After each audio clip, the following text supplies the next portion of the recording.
la roca de la fundación. Ok, esa es la roca de la fundación del mundo y del judaísmo y del templo en su lugar.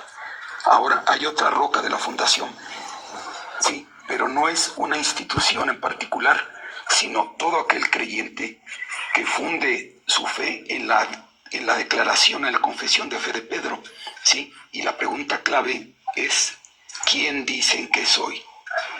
¿Sí? Hay dos expresiones, o varias. Unas dicen que eres Juan Bautista, otros dicen que eres un profeta de la antigüedad, ambos resucitados, etcétera. Bueno, pero Pedro es el quien por inspiración de Dios da la respuesta correcta. Por eso es que Jesús le dice, esto no te lo reveló ningún ser humano, ni carne ni sangre, lo que es Baser Badam. Ok, esta es mi perspectiva considerando la mentalidad y la genética de los personajes del Nuevo Testamento en este versículo en particular. ¿Sí? ¿Quién dicen que soy, Rocky? ¿Quién dicen qué dices quién soy, Rocky? ¿Quién dices que soy, Efraín? ¿Quién dices que soy, Luis, Mauro, etcétera? Esa es la roca de la fundación de la iglesia cristiana. ¿Quién dices tú en lo particular que soy? Por tanto, toda aquella, en mi opinión, insisto, toda aquella persona que comparta la confesión de fe de Pedro corresponde a esa iglesia. Digo, en lo personal, ¿verdad? Cada quien tendrá su perspectiva. Gracias.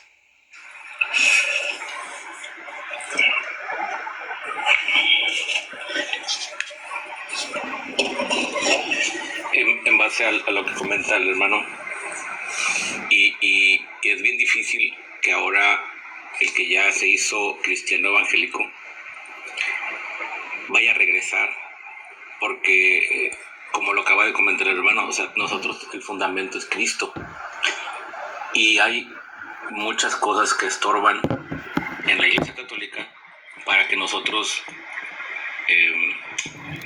seamos, no sé, cristocéntricos, quizás es la palabra, o que nosotros realmente nuestra adoración, nuestra alabanza, nuestra inclinación del corazón, todo sea Cristo. Entonces por eso es bien difícil que alguien que es cristiano evangélico pueda regresar. No lo dudo que sí hay algunos, ¿verdad?, que pueden, a lo mejor van a regresar, porque no han entendido que la salvación solamente es por medio de Cristo. Pero esa es la parte difícil para que un salido o un hermano que está afuera, como lo dicen, queramos regresar. Es muy difícil, no creo que sea posible pronto.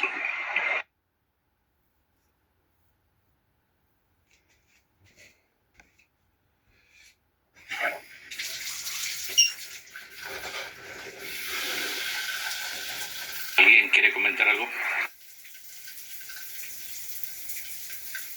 Bueno, aquí hay una cuestión importante, y es que cuando miramos las diferentes posturas como la parte de una temática religiosa, siempre van a haber contradicciones.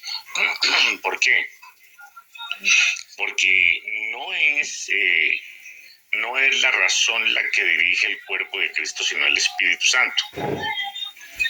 La razón del ser humano está supeditada a emociones, sentimientos, conceptos y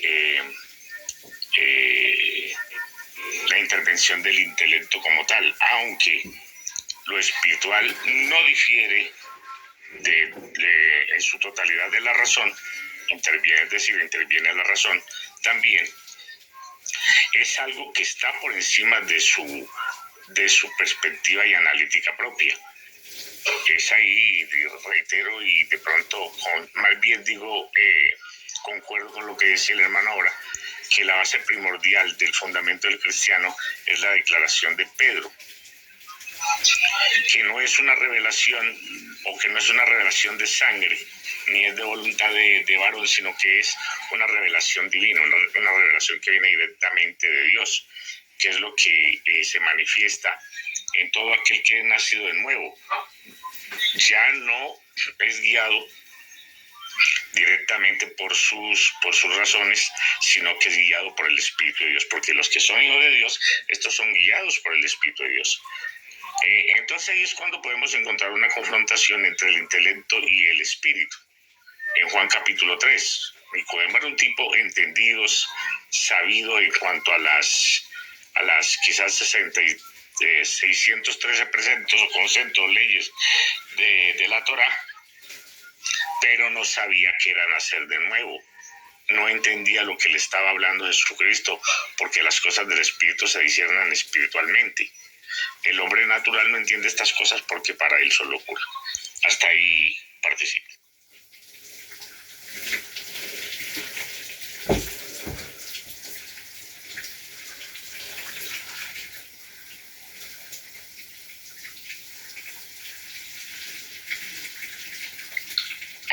Adelante, Nico. Tú acabas de subir, te damos 3 minutos. Claro, yo solo quiero decir unas cosas rápidas. Primero, si nos fijamos en la carta que manda San Ignacio de Antioquia a los Efesios, dice, ¿dónde está el obispo? Un segundito lo leo bien para no salirme de cosas.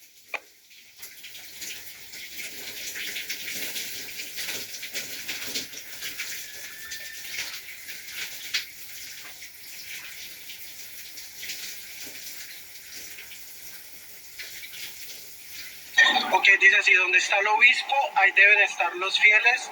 De misma manera, donde está la iglesia católica, está Jesús.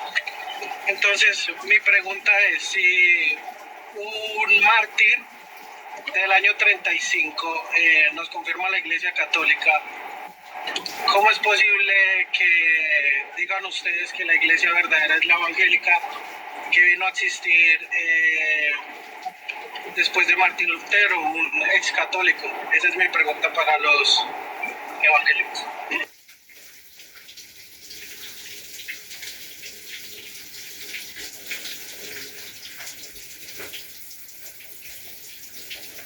¿Quiere responder? Sam, Caleb, Mauro, Efraín, Rocky, Golán. Adelante. Vamos a mirar un pasaje en Timoteo. Déjame, ya lo busco. Timoteo.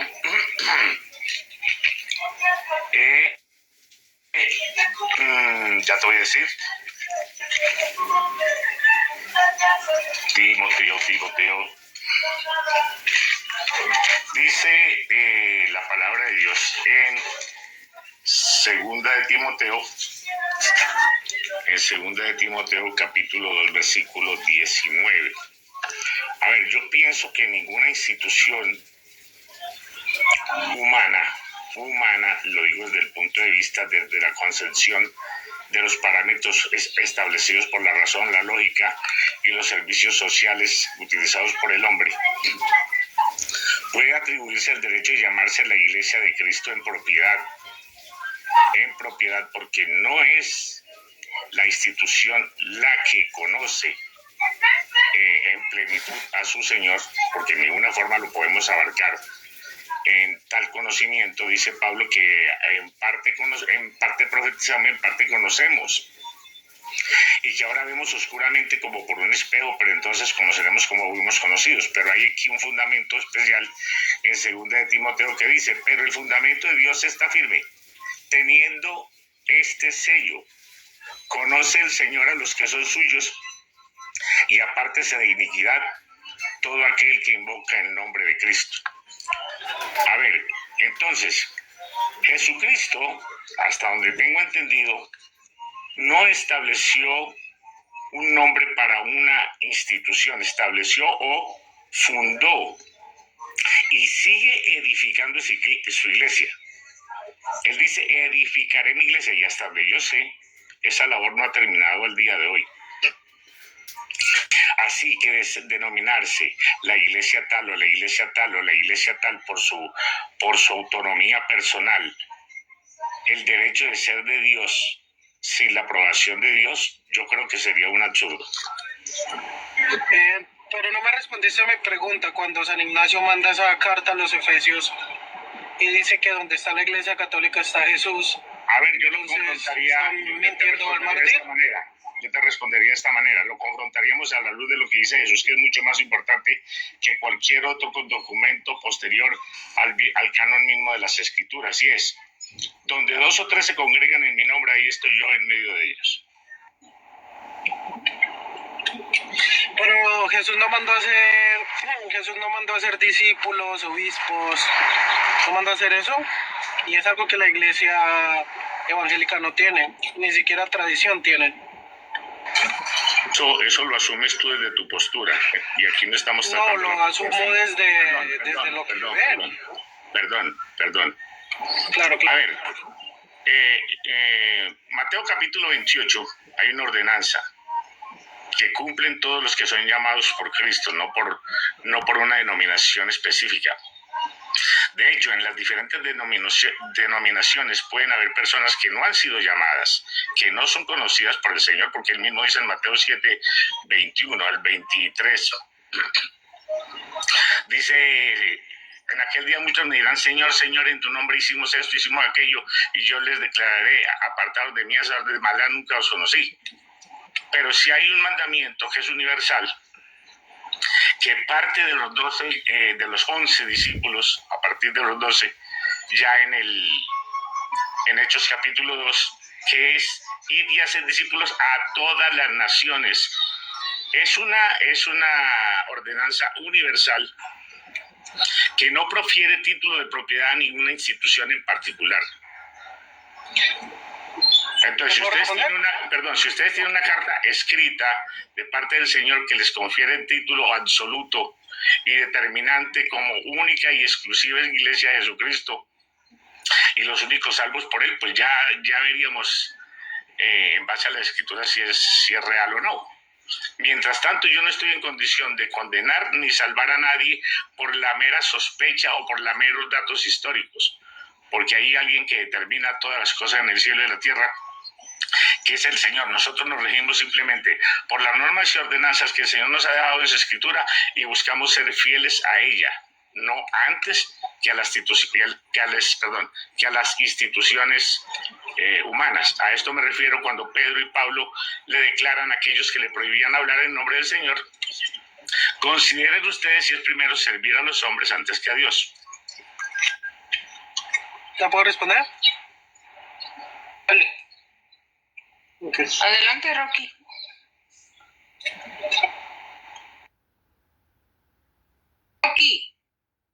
Rocky Balboa. ¿Sí? ¿Estás? Adelante, ¿tienes tiempo? Ya hasta te consumiste 13 segundos, déjatelo reinicio.